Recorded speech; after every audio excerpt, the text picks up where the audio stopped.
जर कोणाला काय डाऊट असेल मागच्या लेक्चर मध्ये, ओके, टिलेज आणि टिल्ट दोन्ही एकच पार्ट आहेत.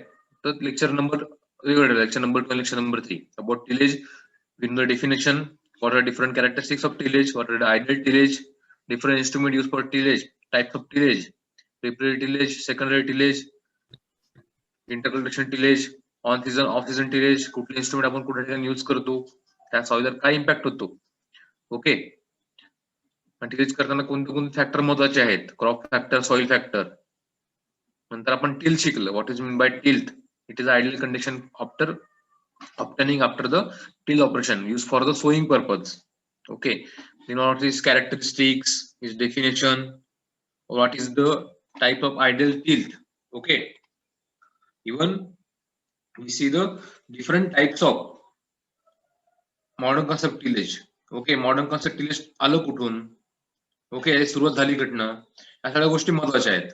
ओके, हे टाइप्स आपण जे शिकले आहेत, कुठले, minimum tillage, stubble mulch tillage, zero tillage, या सगळ्या गोष्टी इम्पॉर्टंट आहेत, कारण त्या as a point of exam point of and as a syllabus wise. Okay, याला तुमचा वेटेज चांगला आहे. तुमची जे मिड सेमिस्टर एक्झाम होईल त्यासाठी तुम्हाला हा सिलेबस महत्वाचा राहील. ओके, तेवढं लक्षात ठेवा फक्त, काही नाही. आता किती 68 जण जॉईन झालेले आहेत. ठीक आहे, आपण सुरू करूया. 39 झालेले आहेत आता, बरोबर. Okay, so last time we were discussing about puddling. Okay, what is puddling operation? It is a continuous flowing, okay, in submerged soil. Sakshi More, unmute yourself. Okay, mute. Okay, in last lecture we discussed about puddling. What is the importance of puddling regarding rice cultivation? Okay, this operation is only preferred in rice cultivation. आपण जे paddy, धान किंवा भात म्हणतो. Okay, specifically in Konkan region, in eastern Vidarbha, or Kolhapur, Sangli region, or some part of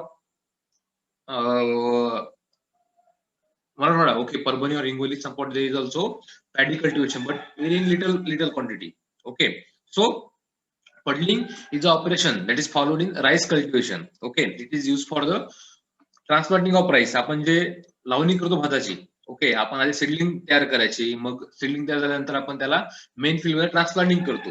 okay, just like sugar cane field. Okay, पण पडली म्हणजे काय, continuous flowing in a submerge soil, म्हणजे ज्या ठिकाणी पाणी आपल्याला साचून ठेवायचं आहे त्या ठिकाणी चिखलणी करता याला चिखलणी. ओके, आपण जे इम्पॉर्टन्स फिजिकल एन्व्हायरमेंट डिपेंड काय होतं, सॉइल फॅक्टर, सॉइल एअर किंवा सॉइल स्ट्रक्चर किंवा सॉइल स्ट्रेंथ, सगळ्यांचा गोष्टीचा इम्पॉर्टंट आहे पडलिंग वरती, त्या सॉइलच्या पार्ट वरती, even in effect of crop growth. Okay, crop ग्रोथचा इफेक्ट काय होता आपण ते सगळं स्टडी केलेलं आहे. Okay, so depending on that part we will later discuss about what are the different biological environment, okay, or methods of puddling. Okay, what are the effect of puddling in biological environment? We have started. Okay, chemical environment or physical changes, we have already studied in that. Okay, today we will discuss about biological environment. Okay, effect of puddling on biological environment in the soil and also crop point of view.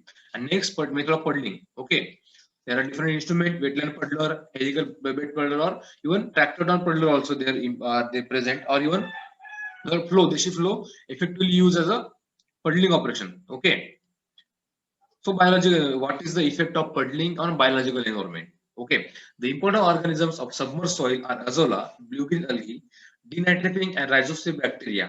Actinomycetes and fungi are absent in submerged soil. So non-symbiotic bacteria are present in anaerobic soil, and those in rhizosphere of rice fruits fix atmospheric nitrogen. Okay, so biological environment means what? The organism, the microorganisms or microflora. Okay, the small or very little microorganisms or some parts of plant family also present in the soil, that is called as biological environment. Okay, biological environment is consisting of about two parts. Okay, one is fauna and one is flora. Okay, somewhat microorganisms or micro animals also there.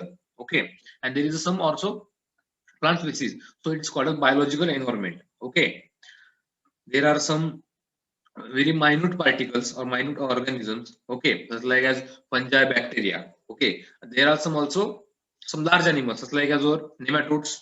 Okay, or your wormworms. Okay, these are all considered fauna, and flora conclude only plant body or plant structures in the soil or in a very minute structure. Okay, we call that as a fauna and flora. These two part, okay, animals and plant consisting biological environment in the soil.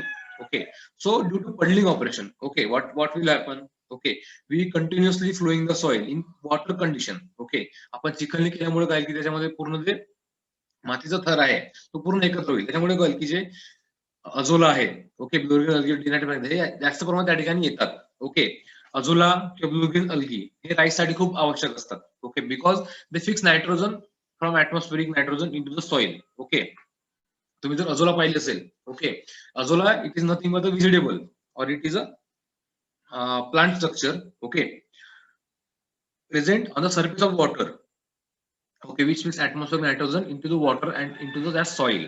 Okay, Azolla structure आहे वेगळा, तुम्ही आम्हाला practical तुम्हाला शिकवणार आहे. Okay, so bluegill algae, some are the bacteria, okay, rhizosphere bacteria, denaturant bacteria are present in the soil. Okay, so due to puddling operation, the population of that azolla, bluegill algae and denaturant rhizobacteria we should increase.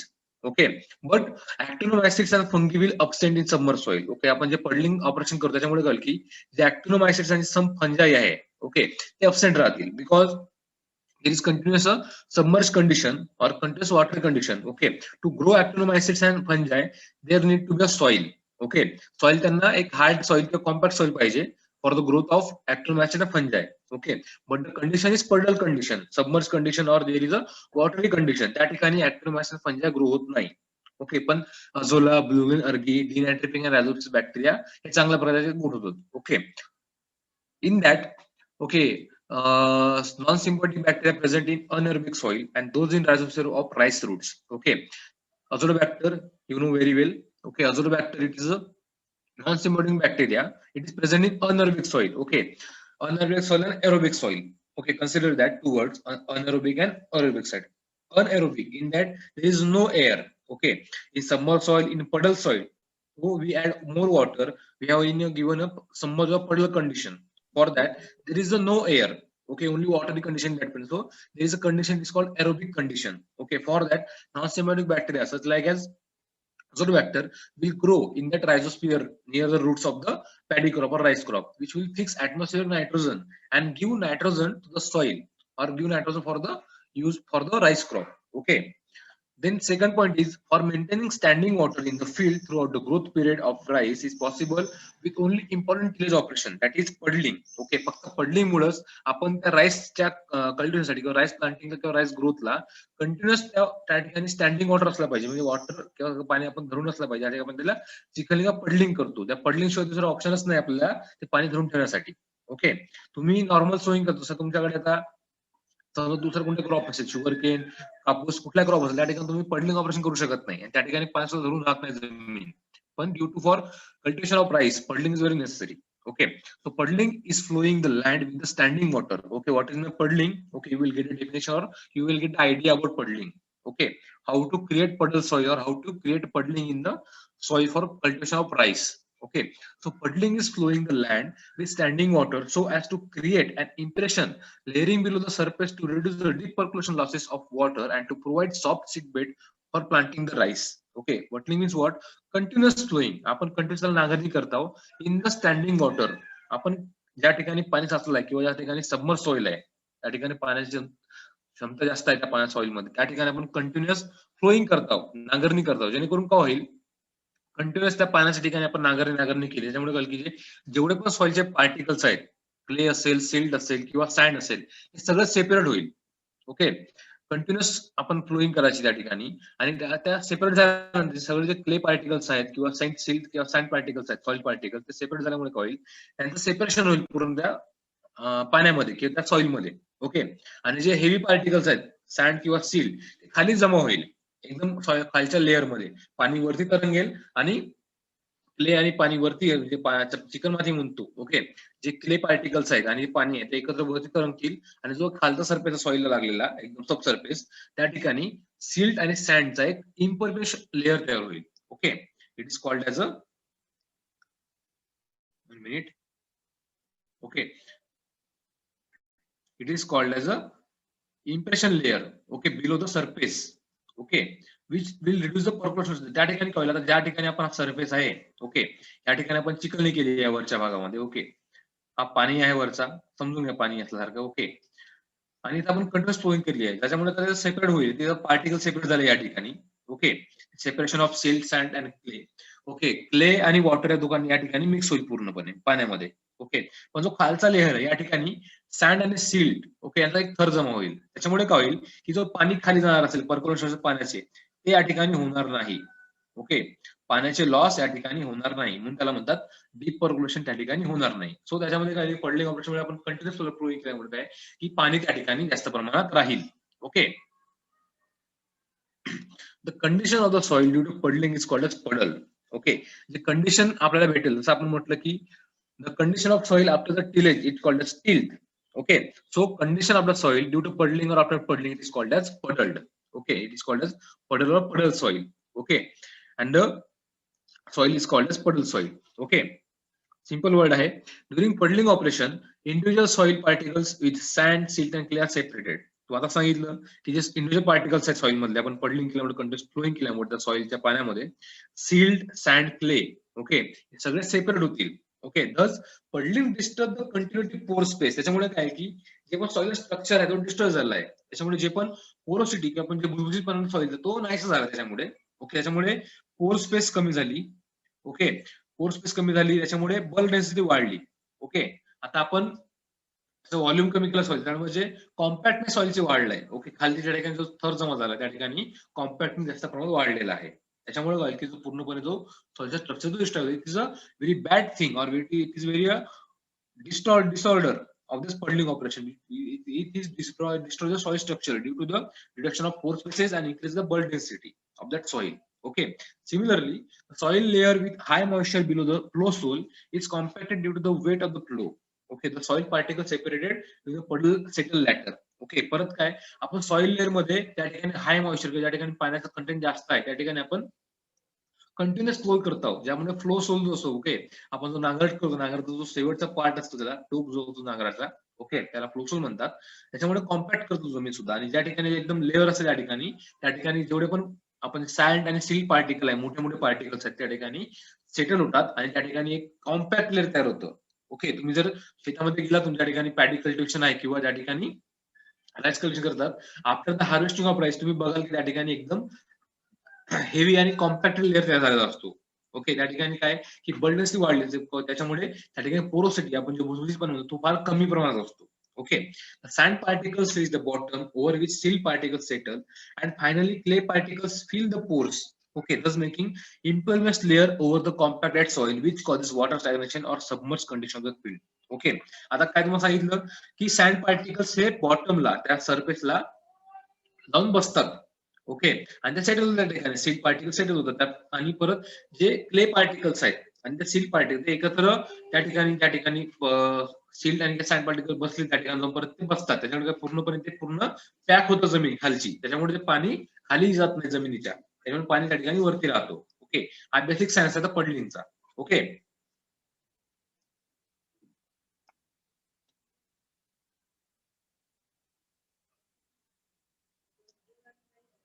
So मित्र puddling. Okay. आता आपण puddling कशी करू शकतो, आता सांगितलं की आपण कंटिन्युअस फ्लोइंग करायचं त्या वॉटरच्या कंडिशन मध्ये, त्या सॉइल मध्ये आपण कंटिन्युअस फ्लोइंग केली, ज्या ठिकाणी पाणी ज्या ठिकाणी धरून आहे त्या ठिकाणी तुम्ही कंटिन्युअस फ्लोइंग की तुम्हाला पडल कंडिशन त्या ठिकाणी भेटेल. Okay. So what is the method of puddling, we will discuss that. Puddling operation consist of flowing standing water. Okay. Until the soil become soft and muddy. आपण पडलिंग म्हणजे काय की आपण कंटिन्युअस फ्लोइंग करायची आहे, कुठं स्टँडिंग वॉटरच्या कंडिशन मध्ये. Okay. ज्या ठिकाणी स्टँडिंग वॉटर आहे त्या ठिकाणी आपल्याला कंटिन्युअस फ्लोइंग करायची आहे. कधीपर्यंत, जोपर्यंत आपला सॉइल एकदम सॉफ्ट भेटणार नाही, नरम किंवा एकदम सॉफ्ट झालेली आणि चिखल असलेली मडी, त्यामध्ये आपण पडलिंग करतो. Okay. Initially 5 to 10 centimeter of water is applied depending on the water status of the soil to bring it in a saturation and above and first flowing is carried out. Okay. आपलं puddling करण्यासाठी त्या ठिकाणी पाणी जरी available नसेल त्या ठिकाणी 5 ते 10 सेंटीमीटर एवढा जमिनीमध्ये पाणी असलं पाहिजे जमिनीच्या वरती. ओके. जमीन पूर्णपणे ओली असलेली पाहिजे आणि ओली झाल्यानंतर जमिनीच्या वरती 5 ते 10 सेंटीमीटरच्या लेअर एवढा, म्हणजे 5 ते 10 सेंटीमीटर हाईट एवढा त्या ठिकाणी पाणी जमा झालेलं पाहिजे. ओके. परंतु तुम्ही एका ठिकाणी तळ्यात जावा, एका ठिकाणी तुम्ही तळा असेल किंवा सरोवर तुमच्याकडे असेल त्या ठिकाणी बघा की पाणी पण जमिनीमध्ये मुरल्यानंतर पाणी परत जमीन ऍब्झॉर्ब करू शकत नाही. सो पाणी वरती वरती थांबून असतो, त्याला म्हणतात वॉटर स्टॅग्नेशन. ओके, त्या ठिकाणी काय होईल, मग त्या ठिकाणी कंटिन्युअस फ्लोईंग करायची. त्या ठिकाणी पूर्णपणे सॉइल सॅच्युरेट झालेली आहे, त्या ठिकाणी पूर्णपणे पाणी जमिनीमध्ये मुरलेलं आहे आणि 5 ते 10 सेंटीमीटर पाणी त्या ठिकाणी थांबलेलं आहे एका ठिकाणी. ओके, त्या जमिनीमध्ये अशा ठिकाणी आपल्याला कंटिन्युअस फ्लोईंग करायची आहे. Okay, after 3 to 4 days another 5 centimetre water is applied. आणि परत 3 ते 4 दिवसानंतर तुम्हाला परत पाणी अप्लाय करावं लागेल. Lateral to 3 days second flowing is carried out. परत नंतर तुम्ही पाणी अप्लाय केल्यानंतर ओके 5 सेंटीमीटरचा त्या ठिकाणी परत तुम्हाला सेकंड फ्लोईंग, परत तुम्हाला सेकंड नांगरणी करायची आहे. Okay, due to which most of the plots are crust and majority of the weeds are incorporated in the soil. Okay, जेवढे पण प्लॉट्स आपण ढेकळं म्हणतो जमिनीमध्ये आलेले फ्लोईंग केल्यामुळे, ते पण नाहीसे होतील आणि क्रश केल्या जाईल त्या पूर्णपणे कंटिन्युअस फ्लोईंगमुळे. आणि जे पण वीड्स किंवा तण आहेत, ओके, कचरा आपण जो म्हणतो, तो त्या पडलिंग केल्यामुळे जमिनीमध्ये गाळला जाईल. Okay, in add another 5 centimetre water is added and third flowing is done in a criss cross. Okay, आपण जे उभी आणि नांगरट केली आहे, म्हणजे तिसरी फ्लोइंग आहे आफ्टर थर्ड नांगर केल्यानंतर त्या ठिकाणी क्रिस क्रॉस वेनी आपल्याला फ्लोईंग करायचे, म्हणजे दोन्ही डायरेक्शननी उभं आणि आडवं फ्लोईंग करायचे continuously. Okay, the third ploughing can be done either wetted plougher and wetland puddler. Okay, तिसरी फ्लोईंग आहे आपण कशाने करू शकतो, either with the wetland plough, okay, desi plough, और wetland puddler with the help of tractor also. Okay, after that planking और levelling board is run to level the field. Okay, आपण तिसरी फ्लोईंग केल्यानंतर प्लँकिंग किंवा लेवलिंग करायसाठी आपण लेवलिंग करायला पाहिजे लँडची. Okay, to know whether puddling is thorough or not, म्हणजे पडलिंग चांगल्या प्रकारे झाली का नाही ते चेक करण्यासाठी a handful of mud is taken into the hand. Okay, चिखल झालेला, जो चिखल झालेला तयार झाला असेल शेतामध्ये, तो आपल्या शेतामध्ये घेतल्यानंतर आपण हातामध्ये घ्यायचा, त्याला प्रेस करायचा.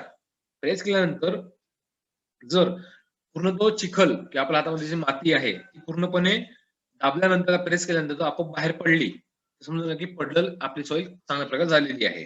Okay, if it is flows freely through the fingers and if there is no hard lumps, त्या ठिकाणी एकही तुमच्या हाताला चिकटले नसेल माती किंवा एखादी हार्ड तयार झालं नसेल क्लाउड वगैरे. Okay, so puddling is considered as a through or puddling is a puddling चांगल्या प्रकारे झाली, आपण त्याला कन्सिडर करू शकतो. अशा प्रकारे ही मेथड आहे पडलिंगची. Okay, then puddling implements. आता कुठले पडलिंग इम्प्लिमेंट्स आपण यूज करू शकतो. Okay, first is wetland puddler. Okay, हा दुसरा काही नाही, आपला जो देशी फ्लो आहे किंवा म्हणजे ट्रॅक्टरला आपण लावतो पडलिंग करायला, तोच एक इन्स्ट्रुमेंट आहे. ओके, याचे इमेजेस किंवा त्याचे फोटोज तुम्हाला प्रॅक्टिकल दाखवण्यात येईल. ओके, सध्या आपण थेरॉटिकल समजून घ्या वेटलँड पडलर काय आहे, त्याचा यूज कशा प्रकारे आपण करू शकतो. Okay, wetland puddler consist of a series of blades attached to a beam at an angle, or it consists of 3 angular bladed cast iron buds rigidly fixed to a hollow horizontal pipe and is rotated when dragged by a pair of bullocks. Okay, आपण wetland पडलर हा bullock सुद्धा run करू शकतो किंवा tractor drawn wetland पडलर सुद्धा आलेले आहेत मार्केटमध्ये. Okay, so it is a consist of 3 blades. Okay, ते लोखंडी ब्लेड्स आहेत. ओके, पट्ट्या पट्ट्या असतात चाकासारख्या. ओके, आपण जे बुलकला आपण जसं नांगरट लावतो तसंच ते पण लावू शकतो. ते फिरतं पाण्याला घेऊन, ते ब्लेड्स आहेत ना आपल्या जशी पवनचक्की असते. ओके, किंवा तुमच्याकडे जर मोटार जर असेल तशी आपण मोटारची फिरते पातळ. ओके, तसे ब्लेड्स ते फिरतात. ओके, सिरीज ऑफ 3 ब्लेड्स असतात. ओके, पाती असतात त्याला, हे पूर्णपणे माती दडून काढतं खालनं वर पाण्यासकट. त्याच्यामुळे काय की युनिफॉर्मली जेवढे पण सॉइल पार्टिकल्स आहेत ते पूर्णपणे जमिनीमध्ये निघून त्या पाण्याने मिक्स होतात, त्यामुळे ते चिखल तयार होतं. Okay, when it is work the soil is turned and puddling operations completely quickly compared to the country flow. Okay, ते झाल्यानंतर परत आपला देशी फ्लो आहे त्याच्याने परत तुम्ही एकदा आपण करू शकतो. Okay, this implement is also use for trampling the green manure in the puddle soil. Okay, जो आपण हिरोडीची खतं म्हणतो, धेंच्या असेल, ओके, कुठले ग्लिरिसिडी असेल किंवा पोंगोमोया असेल, आपण जो करंज असेल, तुम्हाला जर गाळत असेल तर आपण हिरोडीची खतं ग्रीन मॅनोरिंग. ओके, तुम्हाला समजा ग्रीन मॅनोरिंगचा अर्थ काय आहे. ओके, जे हिरोडीची कथा आहेत, ओके, ते सुद्धा आपण त्या जमिनीत आपण मुरू शकतो with help of puddling operation. Okay, त्यामुळे काय होईल की जे पण तण असतील, कचरा असेल किंवा आपण जे शेणखत टाकलेलं असेल किंवा ग्रीन मॅनोर टाकलेलं असेल ते जमिनीमध्ये चांगल्या प्रकारे मुरू शकतात due to in puddling operation. त्याच्यामुळे काय की कंटिन्युअस पडलिंग केल्यामुळे काय जमिनीत मुरतात ते, आणि झाडाला आफ्टर डिकम्पोजिशन, त्याचं डिकम्पोज झाल्यानंतर ते आपल्या राईस प्लांटला ते न्यूट्रिएंट्स प्रोव्हाइड करतात. Okay, for satisfactory working of puddler preliminary ploughing of land is important. Okay, तुम्हाला चांगल्या प्रकारे पडलिंग करण्यासाठी कमीत कमी एकदा तरी चांगल्या प्रकारे लँड एकदा नांगरणी करणं जरुरी आहे. Okay. Then helical blade puddler. Okay, helical. Okay. 6 or 8 blades. Helical म्हणजे त्या ठिकाणी सर्क्युलर स्ट्रक्चर फॉर्म होतो त्या ब्लेडचा. Okay. 6 to 8 blades. Okay, 6 to 8 blades of 5 centimeter width are helically blade and fixed in the radial arms by the welding. Okay, these are mounted on a wooden blade. Wetland puddler आहे त्याचा तो advance version आहे. Helical blade पण त्या ठिकाणी 6 ते 8 पाटे 5 सेंटीमीटरच्या लेंथचे helical ते बेंड केलं जाऊन त्याला आपण वेल्डिंग करून त्याला तयार केलं जातं. Okay, this will ensure proper puddling आणि जे सॉइलचे पडलिंग आपण करतो ते प्रॉपरली ते एनहान्स करतील. Okay, this are mounted on a wooden frame having a wooden bearing such that blades can be rotated freely. A handle and shaft are also provided. Okay, a handle and shaft त्यांना provide केलं जातं. त्यांना आपण movement आहे पाण्यामध्ये किंवा आपण चिखलने करण्याचे मुवमेंट आहे ते चांगल्या प्रकारे करू शकतो. त्याला हँडल आणि शाफ्ट प्रोव्हाइड केलं जातं. Okay, then helical shape of blade gives. कोणाचा क्वेश्चन आहे बाबा ते आता सर आवाज येत नाही का? ओके, तुम्हाला आवाज झाला पाहिजे क्लिअर. नेटवर्क मला फुल आहे. Okay, handle and shaft are also provided. Helical shape of blade gives continuous contact between the blades and the soil. Okay, तो हेलिकल शेप आहे ब्लेडचा.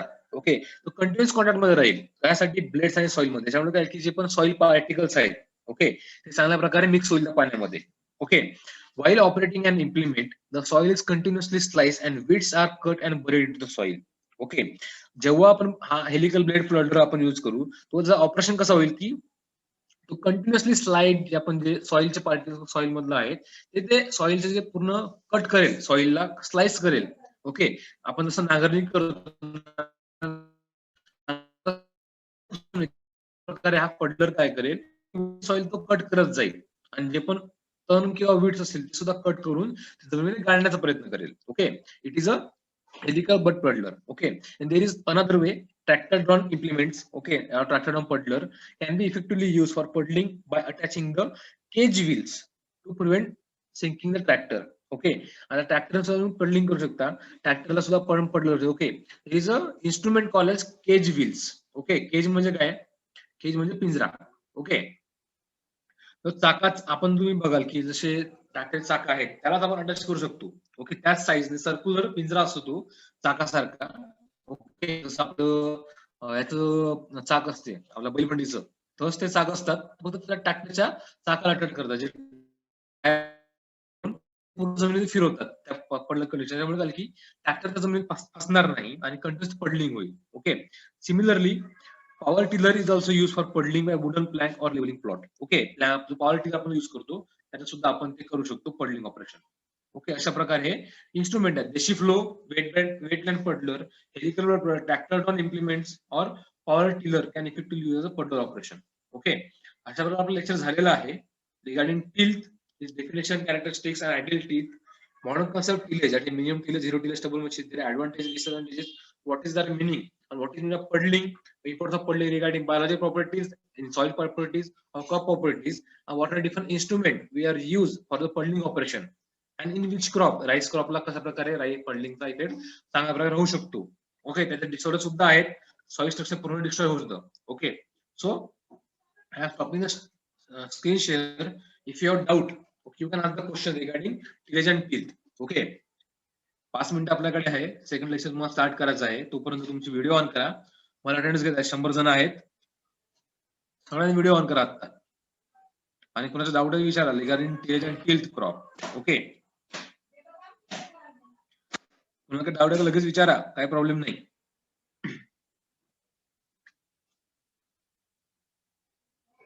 आपला लेक्चर नंबर 4 स्टार्ट करायचा आहे. Lecture number 4 it is about seed, बियाणं.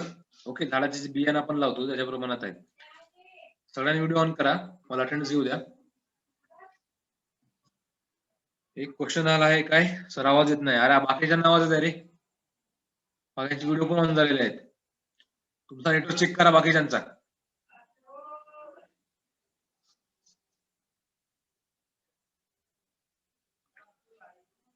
Okay, due to lockdown we have also in your home. तुम्ही तुमच्या घरी आहात, सगळ्यांनी काळजी घ्या एकमेकांची. घराच्या बाहेर पडू नका विनाकारण. तुमचं हे ऑनलाईनच होईल. तुम्हाला कॉलेजमध्ये तुमचं तुम्हाला चांगल्या प्रकारे झालं असतं गायडन्स. ऑनलाईन मध्ये थोडा काही त्रुटी असतात. ओके, लिमिटेशन काही त्रुटी आहेत, आम्ही प्रयत्न करू. ओके, स्टबल मस्ट स्टिलेज म्हणजे काय रिपीट तुम्हाला करतो. आणि सर पीडीएफ पाठवा जोपर्यंत सगळे पोरं जॉईन झाले असतील ग्रुपला. ओके, जो फर्स्ट टाइमचा अॅग्रोचा ग्रुप आहे, मॅक्झिमम पोरांनी तिथे जॉईन करायला पाहिजे. 118 120 जण आहेत तिथं. ओके, एकही पोरं सुटलं नाही पाहिजे, तेव्हाच मी नोट्स देणार त्या ठिकाणी. सो कोणी जर जॉईन करायचे राहिले असतील त्या ठिकाणी जॉईन करा. ओके, एकदा लिस्ट चेक करेन मी ग्रुपवरची, आपल्या टोटल पार्टिसिपेंट किती आहे त्या ग्रुपला. नंतर लगेच त्या ठिकाणी नोट्स टाकणार मी पीडीएफ मध्ये किंवा पीपीटी मध्ये सुद्धा, जे तुम्हाला शिकवायला येते. Okay, so what is stubble मस्ट स्टिलेज. ओके, रिपीट करतो तुम्हाला. स्टबल मल्च स्टिलेज म्हणजे काय? Stubble mulch. ओके, तुम्हाला मल्चिंग माहिती आहे का? स्टबल म्हणजे काय? जे क्रॉप रेसिड्यू किंवा क्रॉप स्ट्रॉ असतील. आपण तुमच्याकडे समजा कॉटन पीक आहे, तुमच्याकडे समजा राईस तुम्ही किंवा तुमच्याकडे कुठला क्रॉप घेतला तुम्ही, व्हीट क्रॉप घेतलाय, कुठलाही क्रॉप असू द्या. ओके, शुगरकेनचा ट्रॅश असेल, आपण पाचट जे गोळा करतो. ओके, ते जाणण्यापेक्षा, जे क्रॉप रेसिड्यू किंवा क्रॉप मधला येणारा कचरा आहे तो जाणण्यापेक्षा आपण त्या सॉइलमध्ये डास ठेवायचा. Okay, and use as a mulching. तुम्हाला प्लास्टिक मल्च माहिती आहे. ओके, स्ट्रॉ मल्च किंवा स्टबल मल्च करायचं आपण.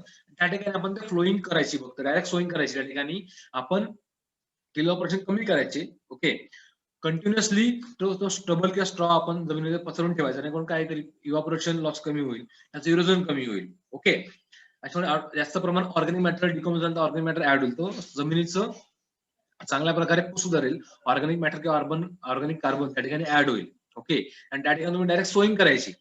स्टबल स्टिलेज मध्ये त्या ठिकाणी फ्लोईंग करायची नाही, हॅरोइंग करायची नाही. ओके, फॉर एक्झाम्पल तुम्ही स्टबल स्टिलेज पण फॉलो करतो. ओके, फॉर एक्झाम्पल तुम्ही राईस क्रॉप घेतला. Okay, for example in Paschim Bengal, Chhattisgarh और बिहार, त्या ठिकाणी काय करतात, खरीप मध्ये राईस क्रॉप घेतल्यानंतर त्याच राईस क्रॉप हार्वेस्ट केल्यानंतर त्या ठिकाणी स्टबल स्ट्रॉ त्या ठिकाणी ठेवतात त्या जमिनीमध्ये. आणि ते लगेच एक तर व्हीट क्रॉप, एक तर किंवा ग्राम किंवा लॅथरस क्रॉप त्या ठिकाणी लगेच सर्व्हिसिंग मध्ये पेरतात. Okay, it is example of stubble मस्ट स्टिलेज. ओके, व्हिडिओ ऑन करा बाकीच्यांनी, सगळ्यांचे व्हिडिओ ऑफ झाले, परत अटेंडन्स लावणार नाही मी. ओके, ज्यांचे व्हिडिओ ऑफ आहे त्यांचे सगळे व्हिडिओ ऑन ठेवा. अजून वगैरे डाऊट विचारू शकता. ओके, ज्यांना डाऊट झाले विचारावं फास्ट लगेच. आणि कुणीही प्रश्न मॅच करू नका सर अटेंडन्स लागली का नाही म्हणून. ज्यांचे व्हिडिओ ऑन आहेत त्यांच्या अटेंडन्स लागेल फक्त.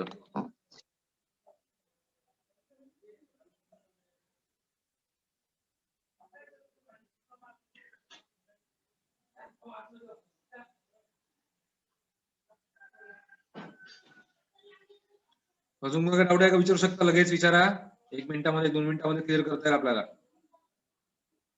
रिगार्डिंग टिलेज आणि टिल हे 2 लेक्चर शिकले आता आपण. Lecture number 2, lecture number 3. Okay, किंवा लेक्चर 1 मध्ये जर तुम्हाला डाऊट असेल regarding agronomy, scope of agronomy, what is agronomy, all different principles of agronomy.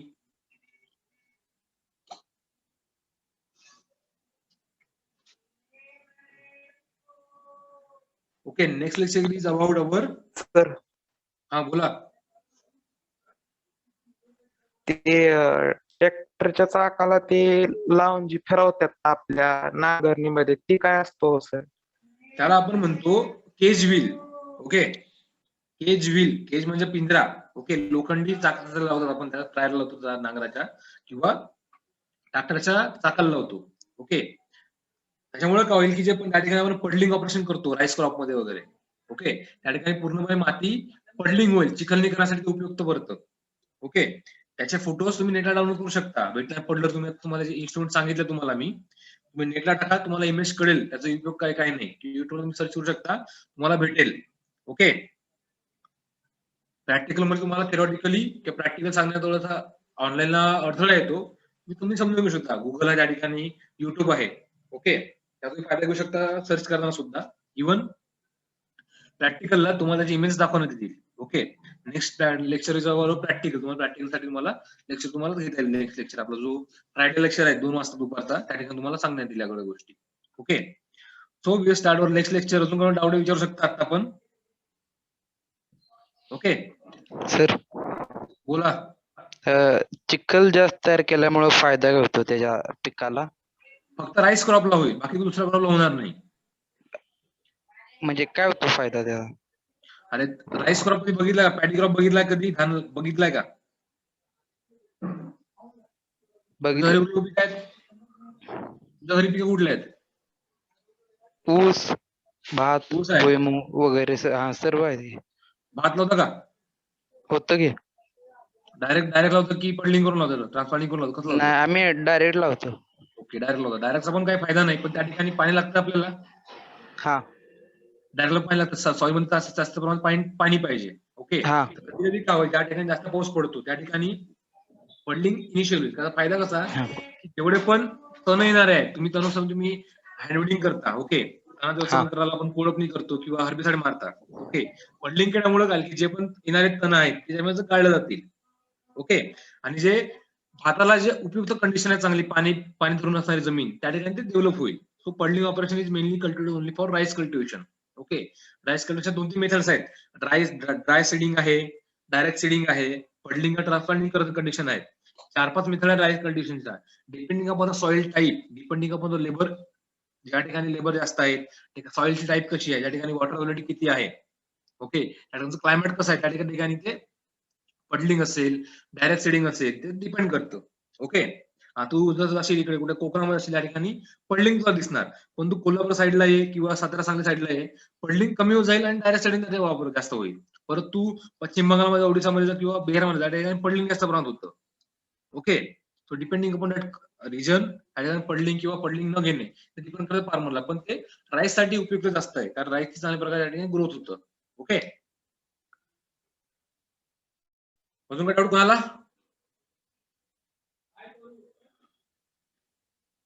Okay, Dheeraj clear झाला का?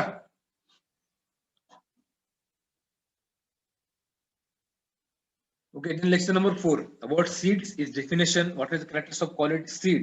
Seed treatment is objective. Seed dormancy म्हणजे काय? Causes of seed dormancy and multiple stages of the seed. Okay. आपण आता हा lecture continue करूया. आपल्याला 45 minutes आहेत, आरामात लेक्चर कंटिन्यू होईल. ओके, सो बियाणं म्हणजे काय, सीड म्हणजे काय तुम्हाला माहिती आहे, आपण जे युज करतो लावण्यासाठी त्याला बियाणं म्हणतात. ओके, आता ते सायंटिफिकली मिनिंग काय in our agriculture point of view, scientific definition काय आहे. Okay, different characteristics of quality regarding agriculture. Okay, तुम्हाला माहिती आहे की बिया म्हणजे काय, आपण जे लावतो ते क्रॉप करण्यासाठी त्याला बिया म्हणतात मराठीमध्ये. ओके, किंवा त्याला आपण बियाणं म्हणतो.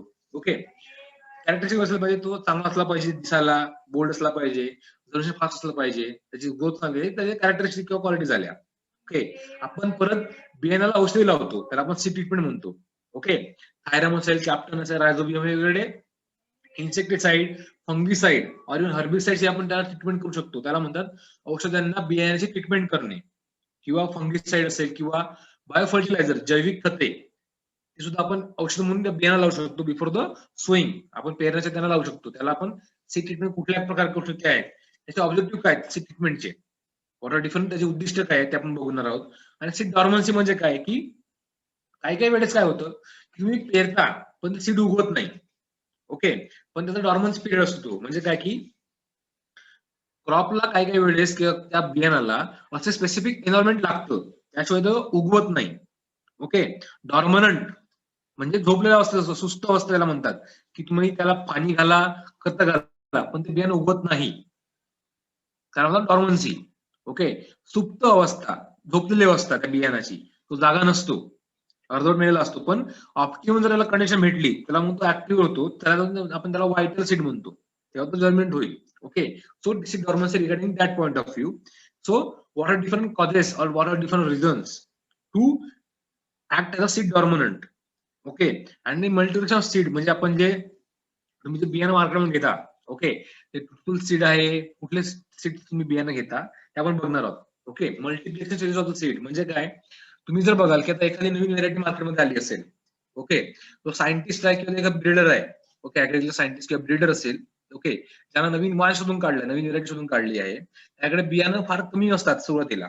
ओके, त्याचं ते मल्टिप्लिकेशन करतात from breeder seed to foundation seed or seed. Okay, ते सीड टेक्नॉलॉजी किंवा जे सीड कंपन्या आहेत, महाबीज असेल काही नाही, त्या ठिकाणी त्या गोष्टी इम्पॉर्टंट आहेत. ओके, तुम्ही जर तुम्ही बीएससी नंतर एखादा सीड कंपनी तुम्ही जॉईन केली, महाबीजला तुम्ही नोकरीला गेली, तुम्हाला सगळ्या गोष्टी महत्वाच्या आहेत.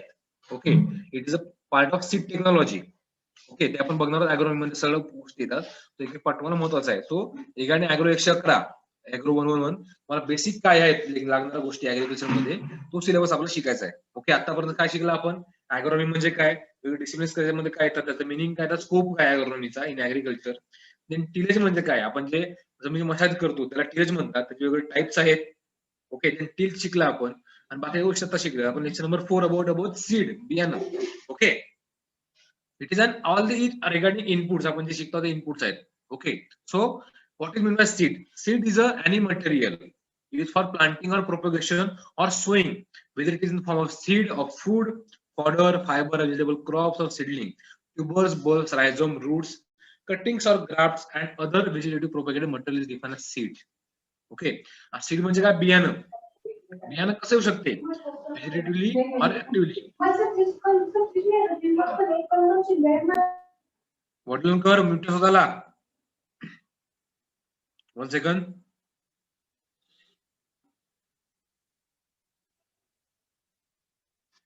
ओके, सीड म्हणजे काय, ही सीड म्हणजे कुठलाही part.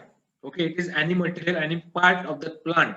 It is use for the sowing, planting and propagation of the plant.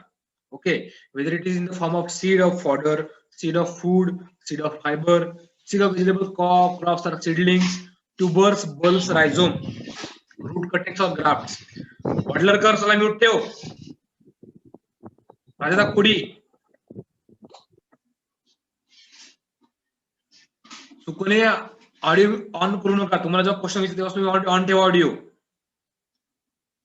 Disturb मला स्वतःला, तुमचा आवाज आला नाही पाहिजे इकडनं, लक्षात ठेवा. आता आधी तुम्ही हाकलून देण्यात येईल ग्रुप झूमच्या मीटिंग मधनं, परत तुम्ही जॉईन करणार नाही कधी. ओके, सीड म्हणजे काय, आपण जे बियाणं युज करतो. ओके, तुम्ही कुठल्या क्रॉप लावता, तुम्ही शुगर मध्ये बिया लावत नाही, त्या ठिकाणी आपण कटिंग लावतो, स्टेम कटिंग लावतो. ओके, सो व्हेजिटेटिव्ह पार्ट, जो पण व्हेजिटेटिव्ह पार्ट असेल किंवा सीड मटेरियल असेल त्याला आपण सीड म्हणतो. ओके, दोन टाईप आहे, एक ग्रेन आणि सीड. ओके, जे ग्रेन आहे, आपण जे भात खातो किंवा गहू खातो त्याला ग्रेन म्हणतात. आपण तेच जर आपण तुम्ही बियाण्यासाठी वापरलं तर आपण सीड म्हणतो. ओके, लक्षात ठेवा, grain is different and seed is different. Okay, grain is only use for eating purpose, त्याला आपण ग्रेन म्हणतो, ओनली फॉर फीडिंग और fodder purpose. Okay, grain is used for only eating purpose and seed is only for propagation, planting or multiplication or used for only sowing purpose, त्याला आपण seed म्हणतो. Okay, seed मध्ये दोन्ही पण आले, sexually आणि asexually, जे पण प्रपोर्शन करतो आपण त्याला आपण सीड म्हणतो. सीड मध्ये कुठे सेक्शुअली आले, मग seed of food, fodder, fibre, vegetable crops, seedling, tubers और. ओके, जेवढे पण सेक्शुअली आपण प्रोड्यूस करतो, जेवढे पण सीड्स आहेत ऑफ फॉडर, फूड और फायबरचे और वेजिटेबल क्रॉप्सचे, त्याला आपण सीड म्हणतो. आणि जे व्हेजिटेटिव्हली प्रपोर्ट करतात, सीडलिंग, ट्यूबर्स किंवा bulbs or rhizome, roots of cutting or grafting, हे सगळे व्हेजिटेबली प्रोपेगेट मटेरियल आपण सगळ्यांना सीड म्हणतो. Okay, seed it is a broad definition. Okay, grain हे ओनली फॉर पर्पज आणि ग्रेन हे वेगळं कॉन्सेप्ट आहे, सीड हा कॉन्सेप्ट वेगळा आहे. तुम्ही बिया खात नाही, तुम्ही ग्रेन खाता. ओके, तुम्ही कुठलं उसळ बनवत आहे, तुरीची डाळ खाता, तुम्ही ते ग्रेन खाता, तुरीचं ग्रेन खाता, बिया खात नाही. बिया वेगळ्या असतात आणि ग्रेन वेगळं असतं. ओके, हा मेन डिफरन्स लक्षात ठेवा ग्रेन आणि सीड मधला. Okay, so what is seed? It is any material or it is any part of crop. It can be regarding the seed, regarding root cuttings, rhizome used for planting or sowing. It is called as seed. Okay,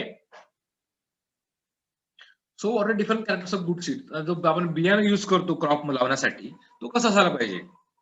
okay, तुम्हाला माहिती कसं पाहिजे, चांगला असायला पाहिजे दिसायला, crop चांगला stiff झाला पाहिजे, चांगला झाला पाहिजे, सगळ्या गोष्टी पॉइंटने मेन्शन केल्या सायंटिफिकली, तुम्हाला एक्झाम मध्ये कामात पडेल. Okay, so it should be genetically pure. 1 second, I have to drink water.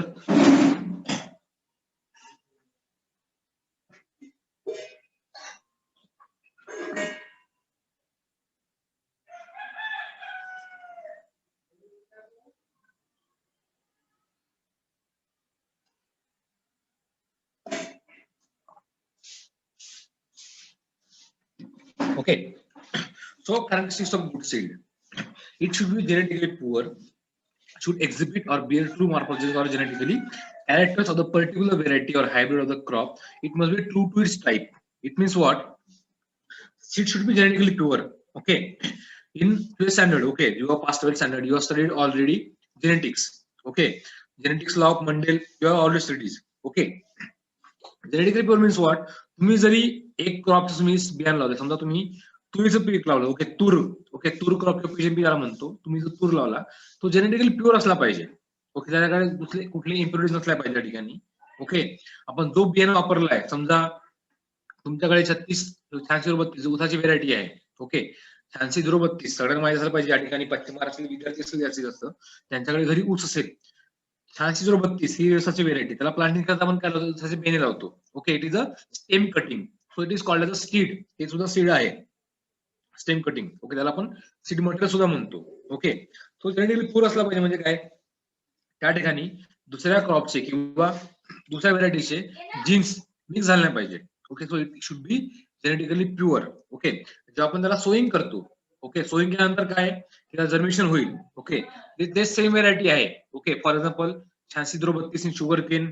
Okay, बाकी कुठल्या व्हेरायटी असतील तर पवन किंवा फुले समाधान बीटच्या, ते त्या व्हेरायटी सारखंच तो जर्मिनेशन होऊन त्याचा क्रॉप डेव्हलप झाला पाहिजे. Okay, it should B genetically pure and should have same morphological characters, genetically and morphological characters regarding that variety or hybrid of the crop. Okay, as a first point zala. Okay, the second is they should be free from any admixture of seeds of other strain of same crop, other crops. Weed should be free from weed seed dirt and material. म्हणजे जो आपण बियाणं वापरतो तो चांगला साफ असलेला पाहिजे, त्या ठिकाणी कुठल्याही दुसऱ्या सीडचे मिक्स असले पाहिजे. म्हणजे तुम्ही गहूचं बियाणं मार्केटून आणलाय, ओके, पण गव्हामध्ये मोहरी नसली पाहिजे, गव्हा दुसऱ्या दुसऱ्या व्हेरायटीचे बियाणं नसलं पाहिजे. Okay, it should be free from any admixtures of other seed, other crops of same crop, other crops.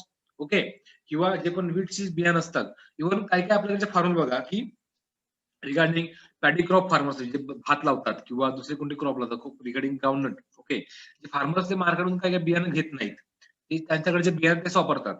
Okay, so ते सुद्धा फार्मर काय करतात की कोणाचे मिक्स न होण्यासाठी ते प्रॉपर ते केअर घेतात. Okay, so this is also regarding also cleanliness seed, म्हणजे ते सीड के जे बियाणं आपण वापरतो ते पूर्ण क्लीन असले पाहिजे. Okay, they should have should and high germination capacity which results into vigorous and healthy seedling. Okay, असं म्हणतात काय की आपण जे बियाणं पेरतो, ओके, त्याच्यातून उगवण क्षमता जे आपण हाय जर्मिनेशन जास्त असली पाहिजे. Okay, for example if you grow soybean crop, okay, तुमच्याकडे जर सोयाबीन असेल त्याबरोबर तुम्ही 100 बियाणं लावले, त्यापैकी तुम्हाला 70 ते 80 बियाणं जर्मिनेशन झालं पाहिजे. Okay, if you go for rice और व्हीट क्रॉप, ओके, त्या ठिकाणी तुम्हाला 80 ते 90% पर्यंत जर्मिनेशन झालं पाहिजे. म्हणजे तुम्ही समजा 100 बियाणं लावले, त्यातून 80 ते 90 बिया त्या उगवल्या पाहिजे. It is known as germination percentage. Okay, seed should be mature, well develop and uniform in size. Okay, तो बियाणं कसला पाहिजे, एकदम मॅच्युअर, वेल डेव्हलप असला पाहिजे, जेणेकरून तो हाय जर्मिनेशन दाखवेल आणि जो क्रॉप डेव्हलप होईल त्या बियाण्यापासून तुझा हेल्दी राहील. Okay, so uniform, mature, well develop असला पाहिजे. और it must be uniform and texture, structure and look. जेव्हा आपण बियाणं युज करू, ओके, राईस क्रॉप सुद्धा कुठल्या क्रॉपचं बियाणं घ्या, एक युनिफॉर्म कलर असला पाहिजे, साईज एक युनिफॉर्म असला पाहिजे. बिकॉज दे आर, तुम्ही पेरणी करणार, सोईंग करणार आहे. ओके, सोईंग करणं तुम्हाला कुठला अडचण न होण्यासाठी तुम्हाला ते पेरणी करायचं आहे. ओके,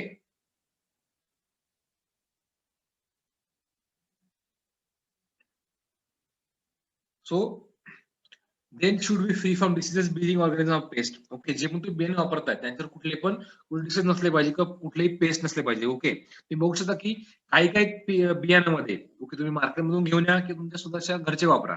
ओके, त्या ठिकाणी काही काही वेळेस त्यांना किडे लागतात. ओके, पेस्ट म्हणजे किडे, इन्सेक्ट पेस्ट किंवा काही ना काही रोग असतात त्या बियाणावर. तुम्ही बघाल की काही काही बियांचा साईज एकदम लहान असतो, काही एकदम मोठे असतात फुगलेले वगैरे. So they are having some disease or pest. Okay, तसे बियाणे वापरायचे नाही आपल्याला.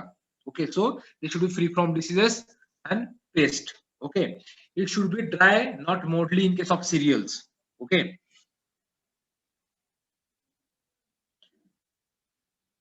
दे should be dry, not be mould in case of cereal pulses. Okay, ते पूर्णपणे वाढलेले असले पाहिजे. ओके, मोल्डी म्हणजे काय की त्याच्यामध्ये पूर्णपणे पाणी जर असेल त्याला फंगस लागते. ओके, मोल्डी म्हणजे फंगस असणे, बुरशी लागू शकते त्याला. तुम्ही बघाल की आपण जे बियाणं स्टोअर करतो, ओके, सिरियल्स मध्ये भात असेल, तुमचं मका असेल, ज्वारी असेल, ओके, तुमचं गहू असेल किंवा डाळीमध्ये सोयाबीन असेल, तुमचं चणा असेल, हरभरा असेल, मूग असेल, ते आपण स्टोअर करत नाही. ओलं तुम्ही बघितलं स्टोअर करते ना, त्याला आपण वाळलेला स्टोअर करतो. ओके, एकदम ड्राय झालेलंच. ओके, कारण काय, आपण त्याला ओलं स्टोअर केलं खराब होतील, त्याला बुरशी लागेल. ओके, तो मेन रिझन आहे. त्याला पण ड्राय ते असायला पाहिजे, ड्राय त्याला स्टोअर करायला पाहिजे. Okay. हाऊएव्हर in case of crops like sugarcane, turmeric, ginger, potato, etc., seed material should have sufficient moisture and not dry. Okay. आपण जे प्लांटिंग करतो, जे व्हेजिटेबल प्लांटिंग करतो, शुगरकेन असेल, हळद असेल, ओके, आलं असेल किंवा बटाटा असेल, आलू, ओके, पोटॅटो, या सगळ्यांमध्ये काही ना काही आपण जे त्यांच्या प्लांटिंग मध्ये आपण सीड युज करतो का, सीड युज करत नाही. ओके. शुगर मध्ये आपण त्याचा स्टेम कटिंग युज करतो. टर्मरिक मध्ये त्याचे रूट ऍझोन युज करतो, टर्मरिक आणि जिंजर मध्ये. पोटॅटो मध्ये आपण तो पूर्ण ट्युबर युज करतो, potato tuber or multiple of seed. Okay, so they should have some sufficient moisture for germination. ते पूर्ण ड्राय झालं चालणार नाही. ओके. पण जे बिया आहेत एकदम सेक्च्युअली प्रोडक्ट आपण जे प्लांटिंग करतो ते एकदम ड्राय पाहिजे, आणि जे एकदम व्हिज्युअली प्रोडक्ट करतो ते थोडे सफिशियंट मॉइश्चर असले पाहिजे. Okay. Then seed should be truthfully labelled and produce under all due cares and strict supervision so that it does not generate quality. Okay. तो सीड शुड बी कसला पाहिजे, truthful label. Okay. तुम्ही जे मार्केटमधून बियाणं आणता, ओके, त्या ठिकाणी बघाल की एक लेबल असते हिरव्या कलरचं. ओके. तुम्ही आता जर घरी असाल, तुमच्याकडे जर जुने काही पॉकेट असेल कोणत्या बियाणाचं, किंवा तुम्ही आता प्लांटिंग केलं असेल रबी किंवा खरीप सीझन मध्ये, तर तुम्ही बाहेर मार्केटमध्ये जर बियाणं आणलं असेल, त्या ठिकाणी एक ट्रुथफुल लेबल असेल लागलेला. ओके. त्या ठिकाणी एक लेबल असते प्रत्येक बियाणा, मार्केट जो बियाणा त्या ठिकाणी लेबल असतो हिरव्या रंगाचं, पांढऱ्या रंगाचं किंवा निळ्या रंगाचं. ओके. जनरली जे फार्मर युज करतात ते ट्रुथफुल सीड असते, ट्रुथफुल लेबल्ड. ओके. तो generally it is opaque green colour. Okay. जो ग्रीन कलर असतो ट्रुथफुल बियाणाचा, ओके, तो ऑपेक ग्रीन कलर तुम्ही तुमच्या बियाणे तुम्ही बघा, तुम्ही मार्केटमध्ये जर तुम्ही दुकानातून बिया आणले असेल, महाबीज सुद्धा कुठल्या कंपनीचं बियाणं तुम्ही घेऊन या, त्या ठिकाणी लेबल असतो हिरव्या रंगामध्ये. त्या ठिकाणी क्रॉपचं नाव, बियाणाचं नाव कुठलं आहे, ओके, किती किलोचं आहे, किती प्रमाणात आहे, ओके, जर्मिनेशन किती आहे, या सगळ्या गोष्टी त्या ठिकाणी लेबल लिहिलेल्या असतात. Okay. So it is truthfully label असला पाहिजे तो बियाणं. Produce under the high due cares. Okay. आता जे कंपनी प्रोड्यूस करणार बियाणं असेल किंवा महाबीज असेल, इव्हन शेतकरी असतील कुठले बियाणं प्रोड्यूस करणारे, इव्हन कुठले ब्रिडर्स सायंटिस्ट असतील जे बियाणं प्रोड्यूस करतात, ओके, त्या ठिकाणी कुठल्या त्यांनी कुठले केअर्स किंवा कुठल्या काळजी घेतल्या आहेत, कुठले त्यांनी सुपरविजन केले आहेत, ते त्या ठिकाणी ते मेन्शन असतात.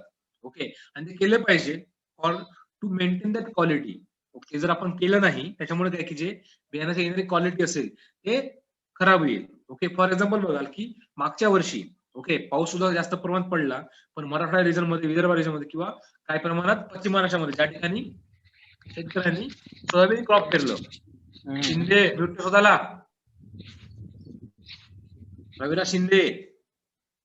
ओके. आपण मागच्या वर्षी बघायला शकता की ज्या ठिकाणी सोयाबीन क्रॉप पेरलं त्या ठिकाणी उगवलंच नाही, कारण काय, महाबीजचे बियाणं शेतकऱ्यांचे वाटण्यात आलं होतं, कारण मागच्या वर्षी खूप तुटवडा झाला होता बियाणाचा. Okay. There is a very shortage of seeds regarding soybean crop in all over Maharashtra. Okay. जे बियाणं महाबीजने वापरले, म्हणजे गव्हर्नमेंटने शेतकऱ्यांना दिले, त्यांचे याच्यामध्ये खूप प्रमाणात क्वालिटी खूप कमी होती, त्याच्यामुळे काय की जर्मिनेशन झालंच नाही त्यांचं. Okay. So this regarding that point of view, त्यांची क्वालिटी चांगली असली पाहिजे. ते गव्हर्नमेंटची, त्या ऑर्गनायझेशनची, त्या कंपनीची आणि त्या फार्मरची जबाबदारी आहे. ओके. आता तुम्ही बघाल की किती मोठा तो घोटाळा झाला असेल त्या ठिकाणी. ओके. बियाणामध्ये सुद्धा घोटाळा फार प्रमाणात मोठा झाला मागच्या वर्षी सुद्धा, की शेतकऱ्यांना खराब बियाणं वाटण्यात आले, बोगस बियाण्याला म्हणतो आपण. ओके. तुम्ही जर शेतकऱ्यांचे पोरं असाल, म्हणजे शेतीवर असेल, तुम्हाला शेतीबद्दल तुम्हाला काही जाणीव असेल, तुम्हाला या गोष्टी कळेल याचा अर्थ काय होऊ शकतो, म्हणजे किती मोठा लॉस आहे. शेतकरी बियाणं घेणार लोकांकडनं किंवा गव्हर्नमेंटकडनं किंवा कंपन्यांकडनं, ते बोगस येणार, परत शेतकरी खर्च करणार, म्हणजे सगळं राजकारण, सगळं शेतकरी शेतीवर चालतं. तुम्ही जर बारकाईने विचार करा, सगळ्या गोष्टी शेतीवर चालतात. म्हणून खूप इम्पॉर्टन्ट शेतीमध्ये. पण तुम्ही ऍग्रिकल्चर तुम्हाला हळूहळू माहित होईल, पण तुम्हाला कोणत्या पॉईंट ऑफ व्ह्यू तुम्ही मला माहित नाही. ओके. कोणाला बँकिंग करायची आहे, ऍग्रिकल्चर एमपीएससी करायची, यूपीएससी करायची आहे, ऍटलेट मी पण, शेतकऱ्यांची जर पोर असेल, तुम्हाला कळकळ असेल त्या जाणीवेची. ओके. सो इथून सुरुवात असते त्या पॉलिटिकल किंवा राजकारण करणाऱ्या लोकांची. ओके. सर्व्हिस प्रोव्हाइड भेटत नाही, म्हणून या गोष्टी खूप महत्वाच्या. आपण इनपुट युज करतो, फर्टिलायझर असेल, तुम्ही नुसता बियाणं कोरडा नाही, जे पण फर्टिलायझर मार्केटमधून घेतात, युरिया असेल, ते सुद्धा बोगस यायला लागले आहेत, ते पण त्याच्यामध्ये क्वालिटी राहत नाही. Okay. So regarding that point of view, ते जे बियाणं कॅरेक्टरिस्टिक्स शिकले आहेत, त्या सगळ्यांची क्वालिटी चांगली असली पाहिजे, हे मेन पॉईंट आहेत characteristics. Okay. Seed treatment. Okay. आपण जे बियाणाला औषध लावतो, किंवा तुम्ही डायरेक्टली मार्केटमधून काही काही बियाणं घ्या, त्यांना ऑलरेडी काय त्यांना बियाणं लावतो. ओके. फॉर एक्झाम्पल तुम्ही जर क्रॉप केले, किंवा तुम्ही व्हेजिटेबल क्रॉप्स केले, ओके, भाजीपाला तुम्ही बियाणं लावले असेल, फॉर एक्झाम्पल भेंडी, टमाटर किंवा वांगी असेल, तुमचं बियाणं मार्केटमधून आणले, अंकुरच असेल, कुठल्याही कंपनीचं घेऊन या. ओके, त्या ठिकाणी जे मार्केटमध्ये बियाणं व्हेजिटेबल क्रॉप्स त्यांना ऑलरेडी त्यांना शिकवण केली असते. ओके, काही लोकांनी तर शेतीमध्ये गेलं, काही लोकांनी बघितलं असेल त्या ठिकाणी. ओके, त्यांचा रंग वेगळा असतो. ओके, काहींना लाल, काहींना हिरवा, काहींना निळ्या रंगाचं ते बियाणं असतात, कारण त्यांना सीड ट्रीटमेंट, त्यांना औषधी त्यांना लावून असते. त्यासाठी to prevent the losses from seed diseases or seedborne fungicide. Okay, जे पण फंगस आहे, बॅक्टेरिया आहे किंवा डिसीजेस किंवा पेस्ट आहेत, त्यांच्यापासून त्यांचा बचाव करण्यासाठी आपण सीड ट्रीटमेंट करतो. कंपनी सीड कंपनी आहेत त्या ऑलरेडी करतात काय काय क्रॉप मध्ये, पण काय काय क्रॉप मध्ये करत नाही. फॉर एक्झाम्पल, तुम्ही सोयाबीन क्रॉप घेतला, सोयाबीनच्या बियाणं तुम्ही मार्केटमधून आणलं, त्या ठिकाणी त्याला सीड ट्रीटमेंट केली जात नाही. आणि त्यासोबत एक थायरमची किंवा कॅप्टनची फंगिसाइडची पुडी देतात, ती तुम्ही ट्रीटमेंट करायला, पण आपल्या फार्मर लावत नाही, कारण ते हाताला जमतं म्हणून. Okay, it is chemical. Okay, तो फंगिसाइड आहे, आपल्या हाताला थोडंसं लागलं तर प्रॉपर केअर तुम्ही लावायला पाहिजे त्या गोष्टी. ओके, फॉर एक्झाम्पल तुम्ही कॉटन क्रॉप बघितला, ओके, कॉटन करून जे कॉटनचे बियाणं आहेत त्याला सुद्धा ऑलरेडी सीड ट्रीटमेंट करून येते मार्केटमधनच. Okay, so seed treatment is regarding very important aspect. Okay, तुम्हाला जर शेतामध्ये जर तुम्हाला खर्च कमी करत असेल, ओके, त्या रोगावरती, त्या किड्यांवरती, seed treatment is very beneficial.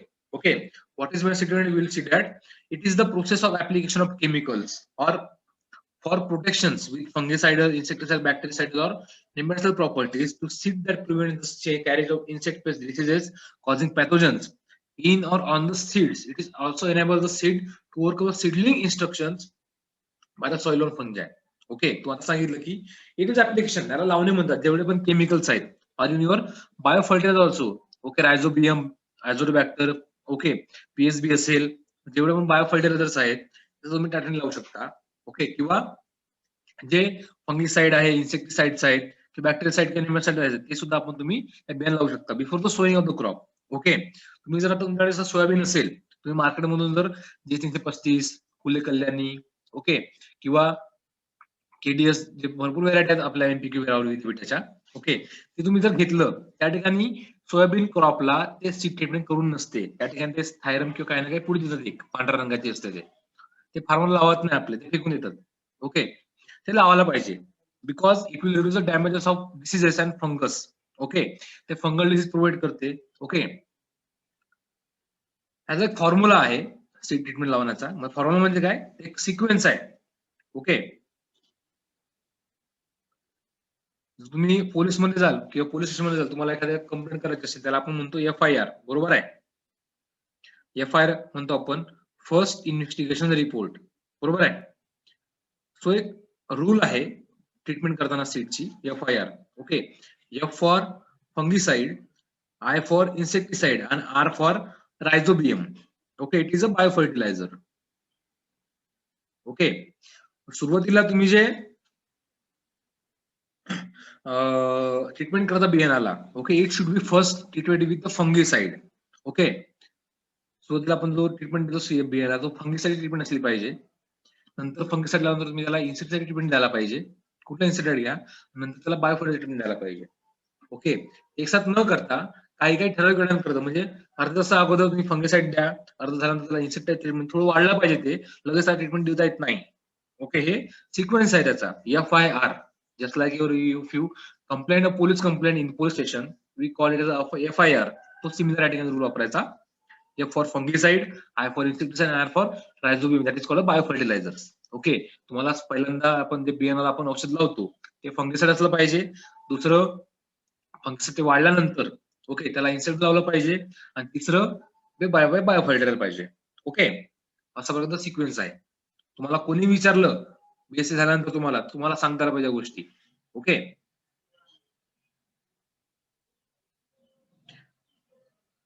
So why we use seed treatment? Okay, these are some points. Seed of a certain crops are subject to some kinds of treatments before sowing for different purposes. Okay, the purpose what? To control diseases, convenient sowing, quicker germination, nitrogen fixation, protection against insect and pest, inducing earliness, inducing variation, breaking the seed dormancy, increasing the yield. हे सगळे points आहेत. आता तुम्हाला सांगितलं की आपण बियाणाला fungicide, इन्सेक्टिसाइडची आपण treatment देतो, त्याच्यामुळे काय की डिसीज कंट्रोल होईल, पेस्ट येणार आहे, किडे लागणार आहेत ते सुद्धा कमी येतील. त्यांचं फॉर एक्झाम्पल तुम्ही बघाल की जे कॉटन पीक आहे, ओके, तर जर शेतकऱ्यांना त्याच बियाणं वापरलं, ओके, कॉटन पीक मध्ये, तर कॉटनला धागे असतात त्या प्रमाणात, ते आपण सोईंग करणं इझिली होत नाही, ते एकमेकांना चिकटतात. ओके, त्यासाठी तुम्ही त्याला शेणखत स्लरी जरी दिली किंवा त्याला एल्फिसोफोर ऍसिड जो आहे आपला त्याला ट्रीटमेंट केली, तो तुम्ही इझिली सोईंग करू शकता त्याप्रमाणे. ओके, फॉर एक्झाम्पल तुम्ही परत बघाल की जे बारीक सीड आहेत, मोहरी असेल किंवा आपलं तीळ असेल, ती खूप सीड बियाणं बारीक असतं. त्याला सोईंग करताना आपण ते मोहरीचं बियाणं असेल किंवा तिळाचं बियाणं असेल, ते आपण त्याला सँडमध्ये मिक्स करून सोईंग करतो. So it will be effective as a कोइनोनेशन, म्हणजे सोईंग करायला इझिली होतं. क्विकर जर्मिनेशन, नायट्रोजन फिक्स आपण बायो फर्टायझर यूज करतो, रायझोबियम, बॅक्टर, पीएसबी, त्याच्यामुळे ते नायट्रोजन फिक्सेशन चांगलं होईल जमिनीमध्ये. Protection again insect and pest. Okay, inducing earliness, लवकर जर्मिनेशन होईल. इंड्युसिंग व्हेरिएशन ऑल्सो, व्हेरिएशन त्या ठिकाणी आपण बनू शकतो. ते डॉर्मन्सीवर म्हटली आहे, ती सुद्धा ब्रेक करू शकतो आपण त्याला प्रकारे. या सगळ्या गोष्टीमुळे ऑटोमॅटिकली जे तुमची यील्ड आहे ते वाढू शकते. ओके, हे डिफरंट पर्पजेस आहेत सीडचे. Okay, seed treatment with bacterial culture bioagents. आता आपण एक एक बघूया, कुठल्या सीड ट्रीटमेंट आपण कुठल्या क्रॉप मध्ये आणि कशा प्रकारे देऊ शकतो. Okay, very important topic regarding your theory examination, regarding practical examination, and regarding your career point of view also. Okay, तुम्ही जर तुमच्या घरी शेती करत असाल, तुमच्या घरच्यांना सांगा, आई वडिलांना, ओके, की सीड ट्रीटमेंट करायला पाहिजे. मॅक्झिमम शेतकरी सीड ट्रीटमेंट करत नाही, त्याच्यामुळे त्यांना लॉस जास्त असतो. तुम्ही बघाल की कधी वेळेस क्रॉपच उगवून होत नाही, men will because of due seed treatment. आपण ते करत नाही कारण जमिनीमध्ये ऑलरेडी खूप साऱ्या प्रमाणामध्ये जीवाणू आहेत, ते अटॅक करतात सीडला. ओके, त्यासाठी आपलं सीड ट्रीटमेंट करणं महत्वाचे आहे to prevent the diseases and pests. Okay, so bacterial culture, any material, first is bacterial culture. Okay, it is used as a biofertilizer. Okay, bacteria आहे म्हणजे बॅक्टेरियल कल्चर आपण use करतो. Okay, material काय लागतं, आणि bacterial culture, rhizobium, okay, PSB, phosphorus bacteria, rhizobium, azotobacter, azospirillum, असे वेगवेगळे bacteria आहेत आपण जे बियाणा लावू शकतो. Okay, regarding depending on the crop. आता जो रायझोबियम आहे तो लेग्युमिनस ऑफ पल्स क्रॉप, म्हणजे डाळ वगैरे पीक आहे, मूग असेल, हरभरा असेल, चना असेल, किंवा तुम्ही ग्राउंडनट त्याला राजू लावू शकता. जर अझोटोबॅक्टर असेल किंवा अझोस्पिरिलम, ओके, ते तुम्ही गव्हाला, भाताला, ज्वारीला, मक्याला, किंवा तुम्ही इव्हन शुगर केला तुम्ही लावू शकता. ओके, आणि जो पीएसबी आहे, फॉस्फरस सोल्बरिन बॅक्टेरिया, हा सगळ्या क्रॉपला चालतो. ओके, हे सगळे बॅक्टेरियल कल्चर्स आहेत. ओके, लाईव्ह कल्चर, ते जिवंत असतात, मेल नसतात सगळे culture. It is bacterial live content. Okay, म्हणतात काय लागतं आपल्याला, आणि material of bacterial culture, rhizobium, azotobacter, azospirillum, okay, और पीएसबी, वॉटर लागतं, सीड लागतं, जागरी लागते, iron basket, empty gunny bags. Okay, एवढे सगळे इन्स्ट्रुमेंट लागतात for the seed treatment, bacterial culture bio agents to the seed. Okay, so what is the procedure, what is process for the, okay, use specific culture of specific crop. Okay, for example, rhizobium is used in only pulses crop, soybean असेल, जेवढे पण दाल वर्ग पेरणारा rhizobium use करतो. अजून bacteria serial crop. Okay, आता तुम्हाला क्रॉपची definition माहित नसेल, क्रॉप म्हणजे काय, वेगवेगळे टाइप्स आहेत. ओके, ऑइल सीड क्रॉप वेगळे, फायबर क्रॉप वेगळे, सिरियल क्रॉप वेगळे, पल्सेस क्रॉप वेगळे. डिपेंडिंग क्रॉप प्रत्येकाला वेगवेगळे कल्चर्स लागतात. ओके, ते तुम्हाला डिटेल देईल नंतर मी, फक्त समजून घ्या आता मिनिंग काय. Rhizobium use for pulses, Azotobacter, Azospirillum used for cereal crop, PSB is used in all crops, Phosphosporium bacteria. Okay, store the culture in cool and dry place. जो आपण कल्चर मॅटमधून आणला असेल, किंवा तुम्ही गव्हर्नमेंट कॉलेजमध्ये जावा किंवा केव्हीके मध्ये जावा, त्या ठिकाणी कल्चर डेव्हलप होतात ते रायझोबियमचे, की आपल्या कॉलेजला डेव्हलप करतो आपण पॅथॉलॉजी लॅबला. ओके, त्या ठिकाणी ते कल्चर डेव्हलप झाल्यानंतर ते आपण मार्केट घेतल्यानंतर त्याला cool and dry place store करायचं. ओके, आता आपण जागरी घेतली आहे, किती, 125 ग्राम, म्हणजे 125 ग्राम पण जागरी लागतं, और शुगर. ओके, त्यासाठी जेव्हा जे कल्चर युज केला आहे, जो पण बॅक्टेरिया आपण युज केलेला आहे, त्याला फूड पाहिजे काय ना खायला. ओके, तो जागरी आपण युज केलेला आहे, तो good, it acts as a food और न्यूट्रिएंट फॉर दॅट बॅक्टेरिया, म्हणून आपण ते गुड टाकताना आपण गुड सोबत ट्रीटमेंट करतो. ओके, प्रोसिजर काय आहे, जो 150 ग्राम किंवा 250 ग्राम किंवा आपण 125 ग्राम जो जागरी आपण युज केला, किती लिटर मध्ये पाण्यात, 1.2 लिटर पाण्यामध्ये, 2.5 लिटर पाण्यामध्ये आपण ते जागरी डिझॉल्व करायचं, त्याला बॉईल करायचं फॉर 30 मिनिट्स. ओके, एकदम उकडता नाही पाहिजे, नॉर्मली कोमट पाण्यामध्येच आपण त्याला बॉईल करतो, त्यामुळे ते पूर्णपणे विरघळून जाईल. ओके, त्याला थंड करायचं, आणि जे स्लरी तयार झालेली आहे त्या जागरीच्या पाण्याची, त्याला चांगलं ढवळायचं, कूल करायचं. ओके, आणि जो आपण जो बॅक्टेरिया युज केलेला आहे, किती, जो पण बॅक्टेरिया आपण युज केला रायझोबियम, तो 250 ग्राम पर 10 kg सीडसाठी. म्हणजे काय, त्याचा एक रेट आहे आपण जो यूज करतो 20 to 50 gram per 10 kg of seed. म्हणजे काय, 25 ग्राम एका किलो सीडला आपण तो लावतो. म्हणजे काय की जो पण एक पॅकेट आहे कल्चरचा 250 ग्रामचा पॅकेट असतो, एक 250 ग्रामचा, एक पावाचं. ओके, तो त्यामध्ये स्लरी तयार केली आहे जागरीची, त्या ठिकाणी त्याला मिक्स करायचं प्रॉपरली. ओके, त्या ठिकाणी ते कूल झाल्यानंतर, गरम झाल्यानंतर नाही, गरम जर असेल आपण, तर तुम्ही जो बॅक्टेरिया टाकला त्या ठिकाणी, बॅक्टेरिया मरून जाईल एकदम गरम असल्यामुळे. ओके, आफ्टर बॉइलिंग त्याला थंड होऊ द्या चांगल्या प्रकारे, थंड झाला त्याला मिक्स करा चांगल्या प्रकारे. ओके, तो स्लरीमध्ये तो बॅक्टेरिया मिक्स झाल्यानंतर काय करायचं, ते जे आपण सीड युज केलेलं आहे 10 केजी 250 ग्राम, किंवा 1 केजी तुमच्याकडे बियाणं असेल तर त्याला ठिकाणी 25 ग्राम तुम्ही टाकायला पाहिजे फक्त. ओके, हा 10 केजी साठी आहे. It is only for 10 kg of seed. जे आपण सीड करतो 10 kg ऑफ सीड्स आहे. ओके, आपण स्लरी तयार केली, त्या ठिकाणी स्लरीमध्ये बॅक्टेरिया किंवा जो बॅक्टेरिया मिक्स केला त्या ठिकाणी चांगल्या प्रकारे प्रॉपरली, नंतर त्याच्या बियाणाला मध्ये त्याला युनिफॉर्मली त्याला लावायचं आहे आपल्याला. Okay, make the seed sufficient for a hectare is with the culture slurry thoroughly so that the seeds are uniformly coated in the culture. Okay, जेवढं पण 10 kg आपण बियाणं वापरतो त्याला चांगल्या प्रकारे ते स्लरी विथ द कल्चर ते चांगल्या प्रकारे मिक्स करायचं आपल्याला uniformly. Okay, coated with the culture. पण एक काळजी अशी घ्यायची आहे की तो सीडचा कव्हर आहे. ओके, सीड कव्हर डॅमेज झाला नाही पाहिजे. ओके, काळजी तुम्हाला ही घ्यायची आहे सीड करताना. Okay, spread the treated seed on the clean cloth and allow drying under the shade. Okay, before the sowing आपण सीड त्याला ड्राय करायचं आहे शेड मध्ये, सावलीमध्ये ड्राय करायचं आहे. उन्हामध्ये ड्राय करायचं नाही. उन्हामध्ये का बरं नाही, आपण जो बॅक्टेरिया युज केलाय किंवा बायोजंट युज केलाय तो उन्हामध्ये मरू शकतो. त्याचं टेम्परेचर, त्याला आपण सावलीमध्ये त्याला ड्राय करायचं. Okay, do not keep the seeds to the sun. Okay, so the treated seed immediately and cover the soil. Okay, तुम्ही 10 मिनिटापर्यंत तुम्ही त्याला शेड केल्यानंतर लगेच ते 10 मिनिट वाढल्यानंतर चांगलं. ओके, शेड मध्ये वाढल्यानंतर त्याला लगेच तुम्ही पेरण्याला, ओके, पेरणीला वापरायला पाहिजे. ओके, पेरणी केल्यानंतर लगेच त्याला सॉइलनी, मातीने त्याला ढाकलं पाहिजे. Okay, use the culture before expiry date. आपण जे कल्चर यूज आणलं मार्केटमध्ये, ओके, 6 महिने व्हॅलिडिटी असते. तुम्ही समजा आता आपल्या कॉलेजमध्ये आता मार्च किंवा एप्रिल महिन्यामध्ये त्यांनी बनवलं असेल रायझोबियम, पीएसबी किंवा अझोरबॅक्टर त्यांनी कल्चर तयार केलं असेल. ओके, तो तुम्ही पुढच्याच खरीपमध्ये वापरू शकता. सो याची व्हॅलिडिटी 3 ते 6 महिन्यापर्यंत असते. Okay, it is regarding bio control और bio agent, rhizobium, PSB, azotobacter, azospirillum और अझोला और ब्लूगिल अल्गी, हे सगळे बायो कंट्रोल एजंट्स और बॅक्टेरिया आहेत और फंगल आहे. Use as a bio control agents और act as a bio fertilizer. Okay, हे याचे मेथड्स आहे वेगळे आहेत, तुम्हाला समोर त्याचे उपयोग करतील.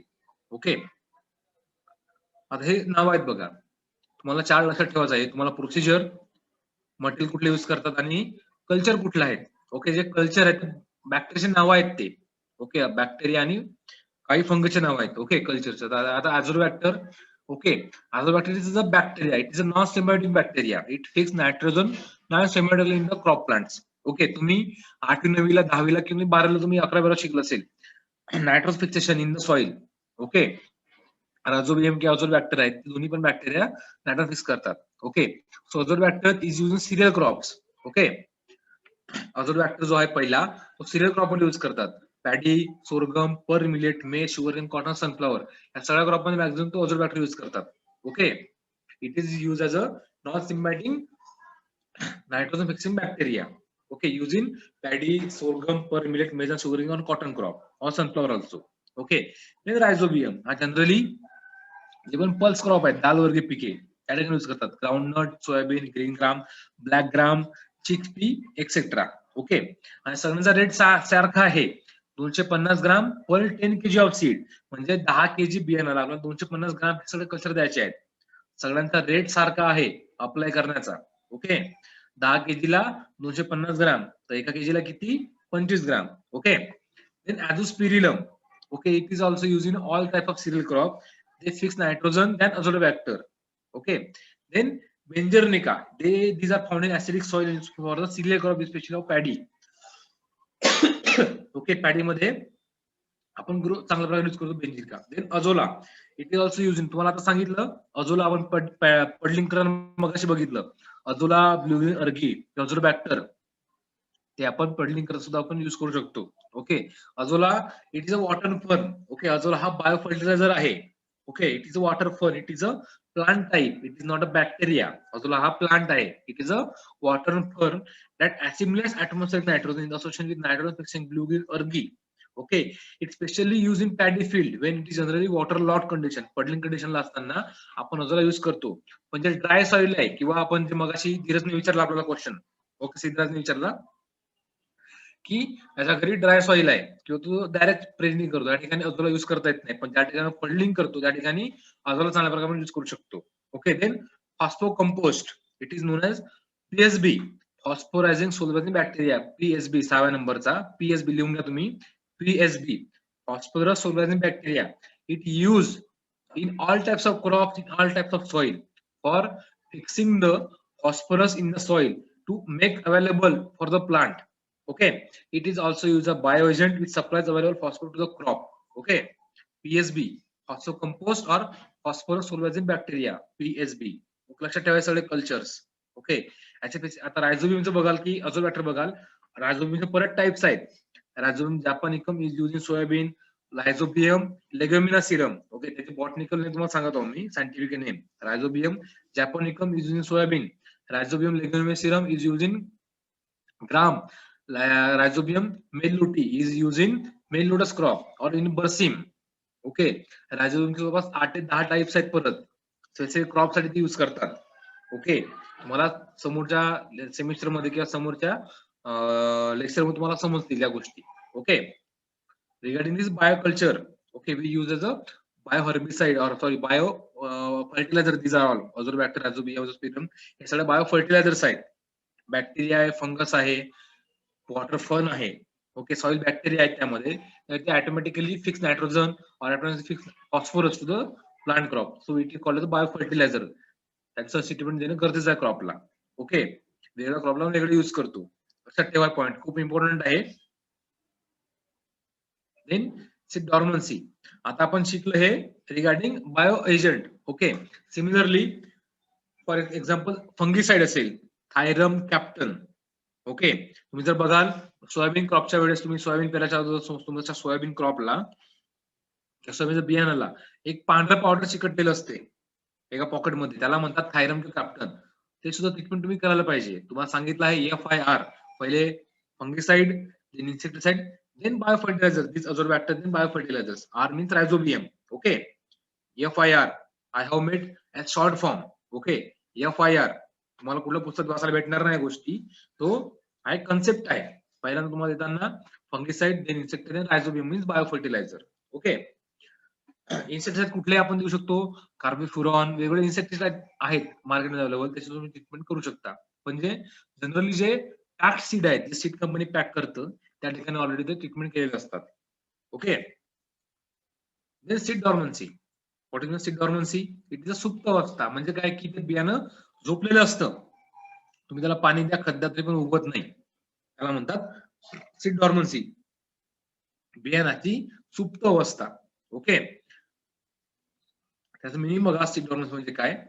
Seeds can be said to be dormant, म्हणजे सीड हा झोपलेला आहे, आपण कधी सांगू शकतो, if they are viable but do not germinate, म्हणजे ते चांगल्या प्रकारे त्याची कंडिशन आहे पण ते जर्मिनेट होत नाही, इव्हन अंडर फेवरेबल कंडिशन, त्याला म्हणतात सीड डॉर्मन्सी. जनरली जे आपण वीट सीड आहेत, जे तण म्हणतो आपण, कचरा जमीन शेतामध्ये येणारा, मॅक्झिमम डॉर्मन्सी दाखवतात. ओके, पण आपल्याकडचे सुद्धा काही काही पीक आहेत ते सुद्धा डॉर्मन्सी दाखवतात. ओके, सुप्त अवस्था म्हणजे काय? Seeds can be said to be dormant if they are viable but do not germinate even under favorable condition. Okay, जरी ते वायबल असतात पण ते जर्मिनेट होत नाही, जरी त्यांना पाणी असेल अवेलेबल, खत आहे, चांगल्या प्रकारे त्यांची फेवरेबल कंडिशन, तरी ते जर्मिनेट होत नाही. काय काय प्रमाणामध्ये त्यांना आपण सीड डॉर्मनंट म्हणतो किंवा सीड डॉर्मन्सी म्हणतो. Okay, or it is an internal condition of viable seed which does not allow its actual germination although suitable temperature, moisture, aeration is provided. म्हणजे तो सीड वायबल आहे पण जर्मिनेट होणार नाही, जरी त्याला आपण चांगलं टेम्परेचर, सुटेबल टेम्परेचर, पाणी दिलं किंवा एअरेशन सुद्धा दिलं तरी तो जर्मिनेट होत नाही. फॉर एक्झाम्पल तुम्ही बघाल, तुम्ही आता समजा आता खरीप मध्ये धान लावलं, पॅडी क्रॉप लावलाय, पण तो तुम्ही हार्वेस्ट केलं धान क्रॉप. ओके, पॅडी क्रॉप, तो लगेच तुम्ही सोईंग केलं, हार्वेस्ट, जर्मिनेट होत नाही.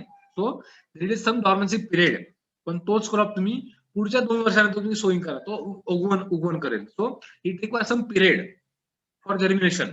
It is known as dormancy period. It is called as also resting period. त्याला आपण झोपलेली अवस्था म्हणतो, आराम केलं, मस्त बियाणं आता आपण लावलं, हार्वेस्टिंग केलं आणि बियाणं गेलं झोपायला. तुम्ही त्याला मारा काही करा तो उगवणार नाही, नंतर आपण रेस्टिंग पिरियड म्हणतो. ओके, झोपलेली अवस्था, सुप्त अवस्था. ओके, मराठीत लक्षात ठेवा. Seed dormancy it means the resting period of the seed. Okay, it is called as resting period of seed और unless the resting period of is over, जोपर्यंत तो रेस्टिंग पिरियड किंवा डॉर्मन्सी पिरियड ओव्हर होत नाही तोपर्यंत तो जर्मिनेट होणार नाही त्याचं. ओके, हा मेन कॉन्सेप्ट डॉर्मन्सीचा. सुप्त अवस्था, झोपलेली अवस्था किंवा आराम अवस्था त्या बियाणाचं. ओके, ते काय प्रमाणात असतं, 2-3 महिने, 6 महिने, 1 वर्ष, किती म्हणू शकतो, depending on update crop. Okay, प्रत्येक क्रॉप डॉर्मन्सी पिरियड वेगळं असतो. ओके, काही काही जर बघाल, काही काही जे बियाणं आहेत, ओके, फॉर एक्झाम्पल तुम्ही जे तण आहेत, तण, ओके, कचरा आपण गवत म्हणतो, वीट्स. ओके, सोर्गम हेल्पान्स जे आपण तण म्हणतो, किंवा जे पण बियाणं आहे कुठले, आपलं सोर्गम असेल, आपलं ज्वारचं किंवा बाजराचं वगैरे. ओके, त्याची डॉर्मन्सी जवळपास 2 ते 3 वर्षापर्यंत असू शकते. म्हणजे ते 2 ते 3 वर्षापर्यंत कधी कधी ते उगवत नाहीत, पण नंतर उगवतात. ओके, तो त्यांचा रेस्टिंग पिरियड आहे 2 ते 3 वर्षापर्यंतचा. Okay, it is called a seed dormancy. Okay, understand that? If you not read the sentence, okay, it is a resting period of the period, or it is unavailable to germinate even under favorable condition. Okay, it is called a seed dormancy. And seed viability म्हणजे काय, opposite. Seed viability म्हणजे opposite आहे seed dormancy. It is ability or capacity to seed to germinate. Germination होण्याची capacity आपण काय म्हणतो, seed viability म्हणतो. Okay, seed viability, it is ability or capacity of the seed to germinate. It is called as seed viability. Okay, दोन्ही opposite आहे. Seed डॉर्मन्सी आणि seed व्हायबिलिटी दोन्ही opposite concept आहेत. ओके, लक्षात ठेवा. Then types of seed dormancy. Okay, 3 types of dormancy आहेत. First is innate, it is called as primary physical dormancy. Second is enforced आणि third is induced of second dormancy. Okay, आता लक्षात ठेवा, तुम्हाला एक 4 वर्ष काय म्हणते, it is a part of seed technology. Okay, it will be benefiter if you go for seed industry और if you go for Mahabeej. तो तुम्हाला जॉब जर लागला पुढे भविष्यात तर तुम्हाला कामाच्या गोष्टी येणार. ओके, सो बेसिक क्लिअर ठेवा. बेसिक खूप इम्पॉर्टंट आहे ऍग्रिकल्चर मध्ये. तुमचा बेसिक जर क्लिअर नसेल, तुम्हाला समोर कुठेही चान्स नाही तुमच्या करिअरसाठी.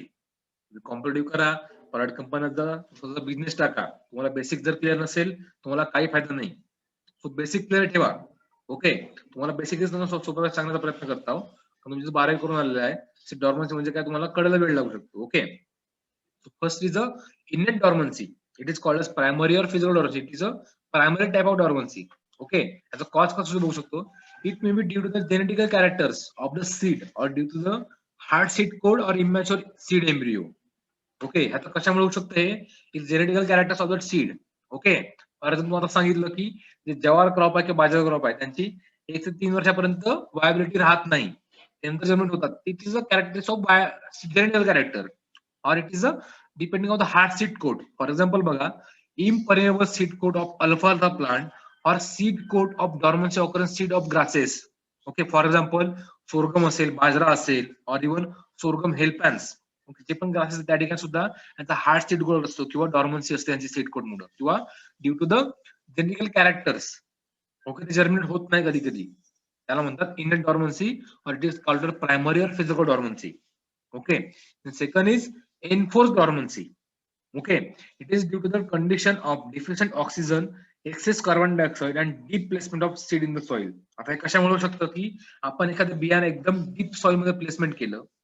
ओके, त्याला ऑक्सिजन कमी भेटलं, त्या ठिकाणी कार्बन डायऑक्साईड जास्त प्रमाणात त्याला भेटलं, ऑक्सिजन कमी भेटलं, त्यामुळे ते जर्मिनेट होत नाही. ओके, तुम्ही बघाल की काय काय ठिकाणी तुम्ही समजा तुमच्या घरी क्रॉप पेरलं असेल. ओके, तुम्ही तुमच्या घरी एक्सपेरिमेंट करा आता समजायचं. ओके, तुमच्याकडे समजा शेंगदाणे असेल, शेंगदाणे घरी प्रत्येक शेंगदाणे आहे, ते काय काम करा, तुमच्या घरी काही पण कुंड्या असेल किंवा जमीन असेल. ओके, एक लेअर करा जमिनीची मातीची. ओके, त्या ठिकाणी काय करायचं की जे तुमचं शेंगदाणा आहे, ओके, तो 5 सेंटीमीटर डेप्थला, 10 सेंटीमीटरला, 15 सेंटीमीटरला किंवा 30 सेंटीमीटरला किंवा 50 सेंटीमीटरला तुम्ही ते खोदा आणि ते टाका जमिनीमध्ये. तुम्ही 8, 10 किंवा 15 दिवसांत बघा, तुम्ही त्याला पाणी टाका, कुठलं सीड जर्मिनेट होतं बघा. 5 सेंटीमीटर डेप्थ वालं, 10 सेंटीमीटर वालं की 15 सेंटीमीटर 20 सेंटीमीटर. ओके, जे 5 ते 10 सेंटीमीटर वालं आपण जे डेप्थला बियाणं पेरलंय ते जर्मिनेशन चांगलं होईल किंवा चांगलं लवकर जर्मिनेशन होईल. आणि जे एकदम जास्त डेप्थला पेरलाय बिफोर 10 सेंटीमीटर त्यांचं जर्मिनेशन होणार नाही, बिकॉज त्यांचं डीप प्लेसमेंट केलं आपण सीडचं किंवा त्याला ऑक्सिजन भेटलं नाही किंवा त्यासाठी कार्बन जास्त प्रमाणात वाढलाय. So it is called as enforced dormancy. Okay, enforced dormancy ते आपण जे बियाणं पेरतो ते आपल्यामुळे होतं. ओके, ते फार्मरमुळे होतं एन्फोर्स्ड डॉर्मन्सी, म्हणून आपण एन्फोर्स्ड, स्वतः आपण एन्फोर्स केली आहे त्याला. It is called as enforced dormancy. Okay, लक्षात ठेवा, माझा मीनिंग तुम्हाला कळलं असेल. तुम्ही घरी हा प्रयोग करून बघा आता. ओके, तुम्हाला कळेल डॉर्मन्सी कशी असते. ओके, ते उशिरा जर्मिनेट होईल, मग त्याला वेळ लागेल जर्मिनेट व्हायला. ओके, शेंगदाणे घ्या. ओके, 8 दाणे शेंगदाण्याचे घ्या. ओके, 2 दाणे तुम्ही टाका 5 सेंटीमीटरच्या सॉइल मध्ये डेप करून खोलखड्डा करा 5 सेंटीमीटरचा, त्यात 2 दाणे टाका. दुसऱ्या साईडला का 10 सेंटीमीटरचा 2 दाणे टाका. 15 सेंटीमीटर तुम्ही स्वतः ऑब्झर्व करू शकता. What is mean by enforced dormancy. Okay, then third is induced dormancy और secondary dormancy. Induced, okay, enforce म्हणजे काय, आपण फोर्सफुली आपण एन्फोर्स करतो त्या ठिकाणी, आणि एक इंड्यूस झालेली आहे. Okay, sometimes non-dormant seed encounter condition which cause them to become dormant, which is referred as secondary dormancy due to the sudden physiological change in seed by unfavorable climatic condition. Okay, तर climatic condition suitable नसेल त्या germination व्हायला. Okay, जास्त पाऊस आला, जास्त ऊन आली, किंवा त्याला ऑक्सिजन भेटलं नाही, त्यामुळे तो डॉर्मंट होऊ शकतो. It is called as secondary dormancy. Okay, induced dormancy, enforced of secondary dormancy. Okay, today we stop the lecture. This is over.